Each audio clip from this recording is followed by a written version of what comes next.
Good morning, warriors. Good evening, good afternoon, whatever time you're watching. Real quick. Monday night, I was asleep, and this verse dropped in my spirit. It wasn't necessarily the verse, but it was more so God saying, when my son was in the garden, I told the disciples to keep watch, yet they were asleep. And so it dropped in my spirit, and I woke up remembering. So I went to Matthew and I read about it. So I read it from the beginning. This was when they were about to celebrate Passover.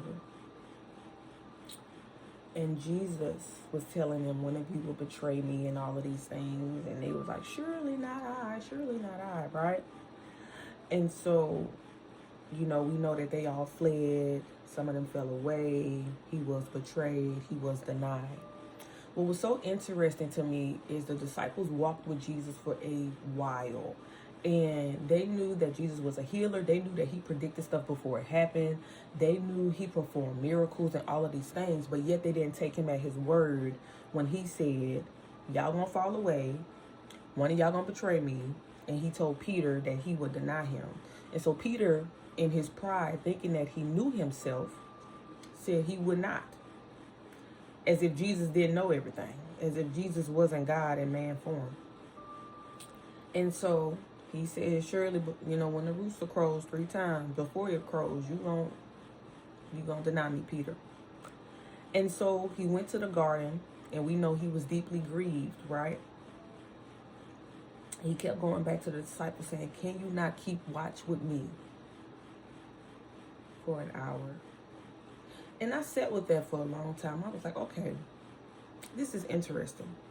Because if Jesus already knew that he was going to be betrayed, he wasn't asking the disciples to watch out for the people coming to get him. That had to happen. It was inevitable, right? So I was like, okay, why is he saying keep watch for an hour to pray? And I was sitting with that. If you were a disciple, and Jesus told you that you would do something that you did not want to do, and then he took you to that garden and he told you to pray, and then, granted, before that, the disciples asked Jesus to teach us how to pray, and he gave them a little blueprint, right? So y'all saw that Jesus prayed morning before he performed miracles, and at night. And yet during this very time where Jesus was telling y'all that y'all was going to do something y'all didn't want to do, y'all didn't keep watch over your spirit. You didn't keep watch over yourself to pray. What should have happened was, you should have been up there praying that you wouldn't have fallen away, right? But instead, you slept. You slept on the instructions that God gave you. You slept on the warning that Jesus gave you, when you should have been keeping watch over yourself. When you should have been praying that you did not fall away. When you should have been praying for strength, right? You should have been praying to be humble, because Peter was operating in pride, thinking he knew himself, and Jesus didn't know what he was talking about. So when the people came to the garden and got Jesus, guess what Peter did? Chopped a soldier's ear off. So if you would have prayed, sir, I think you would have got clarity that, okay, Jesus has to go to this cross, that nothing that I could do can stop him from going to this cross and sacrificing himself, not even chopping the ear off a soldier. And if you would have prayed, sir, I'm pretty sure you would have got that unction that I should not do this, that I, a man, cannot prevent a prophecy from being fulfilled. And so that made me think, are we keeping watch, warriors? When God shows you something, when he brings something in your line of sight regarding what's going on in the world, when he's telling you, hey, something is coming, and you like, oh, something coming. Okay, he gave you something. Can you pray on that? Okay, Lord, you told me something coming. You told me that I need to be equipped. Let me bring this before you again so I can be in a mode of preparation, so that my spirit man could be prepared and his flesh can go under. So when it comes, I'm not operating out of fear, anxiety, worry, confusion, double-mindedness, but I'm set in my spirit. I'm settled. Your peace that surpasses all understanding has settled me here, because I bought it before you and you gave me the instructions. Jesus told them to keep watch. But because they did not keep watch, they fled, they betrayed, they denied. But it had to happen. And that's why I thank God that his grace is sufficient. Because even in their disobedience, even though they did not listen, even though they did the very thing that Jesus told them that they would do, he came back and said, feed my sheep. To the very man who said he would not deny him. He was like, I'm not even concerned about all that. I knew it was going to happen. But even though I know stuff will happen, that doesn't give you an excuse to not be prepared. Y'all, when I tell you we got to be sensitive to the voice of God in these times, we sit up here like, why is this going on? I'm confused. I don't understand. Where are the intercessors not keeping watch? I'm also studying the book of Ezekiel. And in Ezekiel, it talks about him being a watchman. And God is saying to Ezekiel, you're a watchman. You're responsible to tell my word to these people. Now, if you don't, their blood is on your hands. If you do, and they choose to listen, cool. If you do, and they choose not to listen, their blood is on their own hand. So I'm giving you something. I'm telling you something. What are you going to do with it, Ezekiel? Are you going to tell the people? So that they know, and now they have to keep watch over themselves. They have to not fall into temptation. They are responsible for not turning away, because now you told them what I told you. We have to keep watch. And with that, I'm going to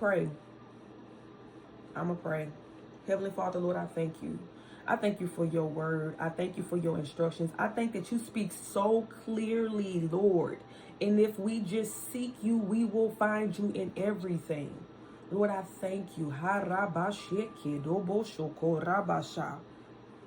That we are on the wall.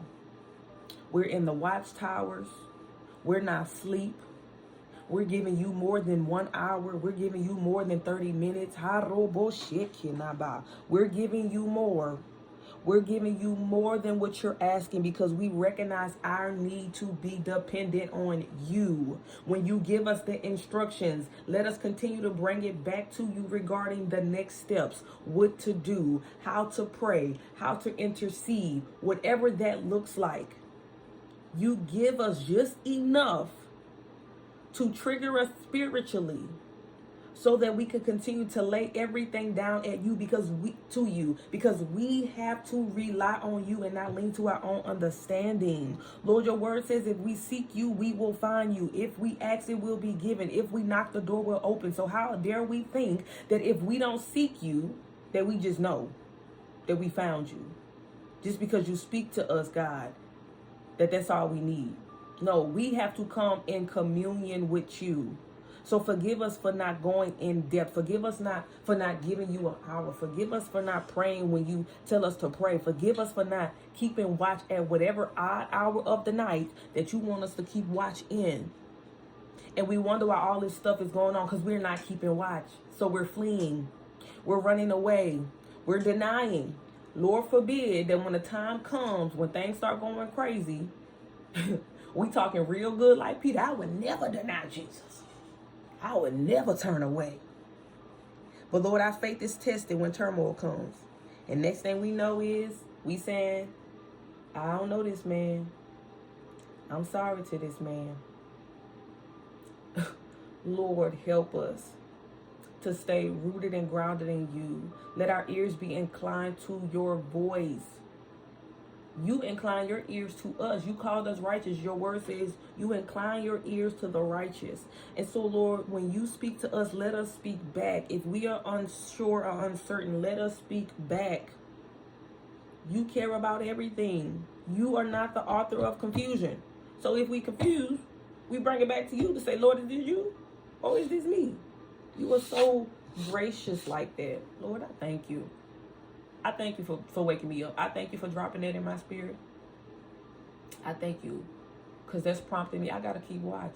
I don't have time to not be watching. The enemy is roaming around looking. He's looking and we ain't watching. Forgive us. He looking and we ain't watching. So forgive us for not being on watch. Forgive us if you have ever given us a word to speak or say to somebody and we don't, because we afraid how they're going to react. We are responsible for our obedience, not somebody else's response. Jesus, help us, Lord. Get us outside of ourselves.